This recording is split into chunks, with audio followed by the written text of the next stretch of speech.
दोस्तों, आज की यह कहानी एक चोर की है जिसका नाम रघु था। उसके चोर होने और उसके चोरी करने की कला पूरे राज्य में प्रसिद्ध थी। उसके चोर होने की खबर सम्राट तक को थी। सम्राट ने तो उसे एक बार दरबार में बुलाकर सम्मानित भी किया था और कहा, रघु, तुम अद्भुत आदमी हो। दुनिया जानती है और हम भी जानते हैं कि तुम चोर हो, लेकिन तुमने कभी अपनी असलियत नहीं छुपाई और ना ही कभी चोरी करते हुए तू पकड़ा गया। तुम्हारी यह कला अद्भुत है। वर्षों बीत गए। वर्षों बीत जाने के बाद जब वह रघु बूढ़ा हो गया तो उसके बेटे ने एक दिन कहा कि अब मुझे भी अपनी कला सिखा दो। मौत का क्या भरोसा, वह कभी भी आ सकता है। तो रघु ने कहा, ठीक है, अगर तुम यह कला सीखना चाहते हो तो मैं तुम्हें सिखा दूंगा। बस तुम्हें कल रात मेरे साथ चलना पड़ेगा। उसका बेटा मान गया।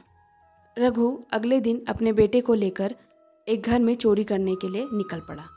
उसने एक घर में सेंध लगाई। लड़का खड़ा खड़ा सब देख रहा था। रघु ऐसे सेंध लगा रहा था, इतनी तन्मयता से कि जैसे कोई चित्रकार चित्र बना रहा हो, कोई मूर्तिकार मूर्ति बना रहा हो और कोई भक्त मंदिर में पूजा कर रहा हो। ऐसी एकाग्रता और ऐसी तन्मयता, ऐसी लीनता कि जैसे इससे कम में काम ही नहीं चलेगा। वह एक मास्टर चोर था। वह कोई साधारण चोर नहीं था, बल्कि सैकड़ों चोरों का गुरु था। लड़का यह सब खड़ा खड़ा देख रहा था। वह अंदर से काँप रहा था, जबकि यह ठंड का मौसम भी नहीं था, लेकिन डर के मारे उसे कपकपी छूट रही थी।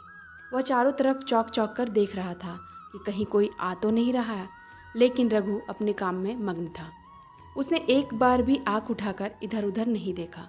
जब चोरी की रूपरेखा तैयार हो गई तो रघु ने अपने बेटे को कहा कि तुम मेरे साथ अंदर चलो।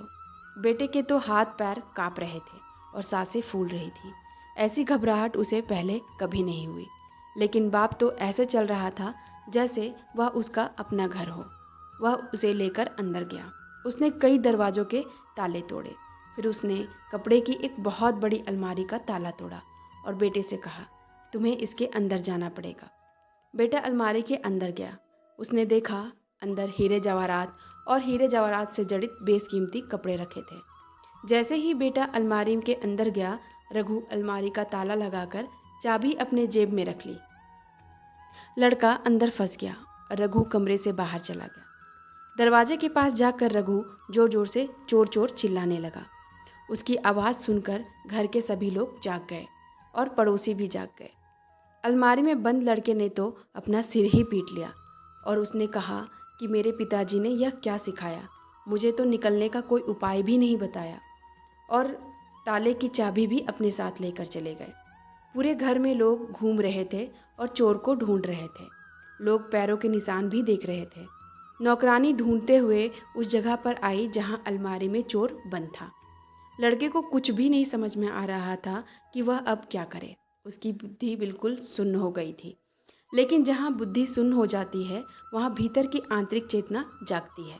अचानक जैसे किसी ने उसे ऊर्जा दिया हो, उसने इस तरह आवाज़ निकाली जैसे कोई चूहा कपड़े को कुतर रहा हो।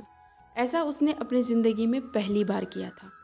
उसे खुद भी अपने आप पे हैरानी हुई कि उसने यह आवाज़ कैसे निकाल ली। नौकरानी ने जब यह आवाज़ सुनी तो उसे लगा कि अलमारी में कोई चूहा है। नौकरानी झट से दौड़कर चाबी लेके आई और उसने दरवाज़ा खोला।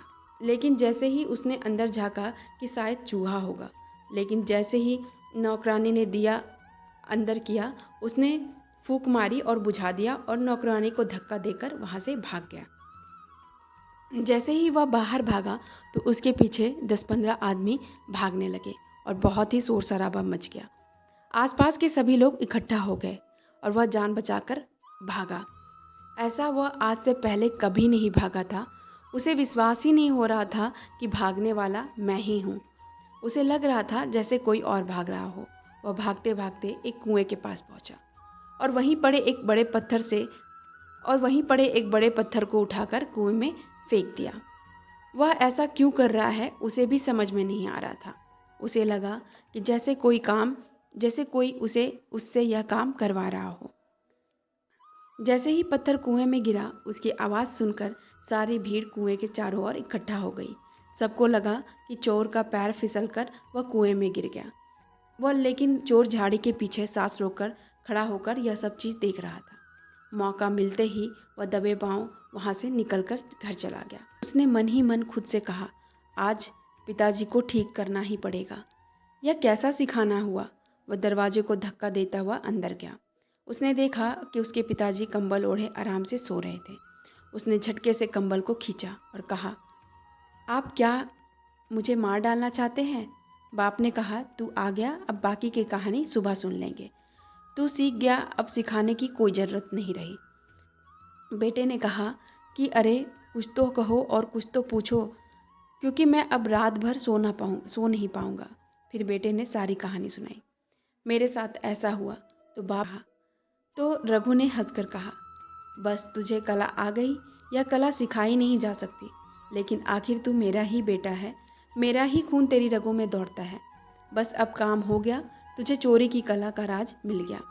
क्योंकि चोर अगर बुद्धि से चलेगा तो वह फंसेगा ही, क्योंकि हर जगह, हर घड़ी, हर बार नए लोगों का सामना करना पड़ता है। हर मकान नए ढंग का है, पुराना अनुभव कुछ काम नहीं आता। वहाँ बुद्धि से चले तो परेशानी में पड़ जाओगे। वहाँ हर पल जागरूक रहना पड़ता है, सजग रहना पड़ता है। वहाँ तो अंतः चेतना से चलना पड़ता है। दोस्तों, बुद्ध ने अपने प्रवचन में एक कहानी का उल्लेख करते हुए कहा था कि ध्यान की कला भी चोरी जैसी है। वहाँ बस होश चाहिए। जहाँ बुद्धि अलग हो जाती है तो सजगता आ जाती है, और जहाँ सजगता आ जाती है वहाँ तुम जाग जाते हो, और जहाँ तुम जाग जाते हो वहाँ विचार अपने आप खत्म हो जाते हैं। तो दोस्तों, आज की यह कहानी कैसी लगी हमें कमेंट बॉक्स में ज़रूर बताएं। अगर आपको यह कहानी अच्छी लगी हो तो अपने दोस्तों के साथ ज़रूर शेयर करें। धन्यवाद। नमो बुद्धाय।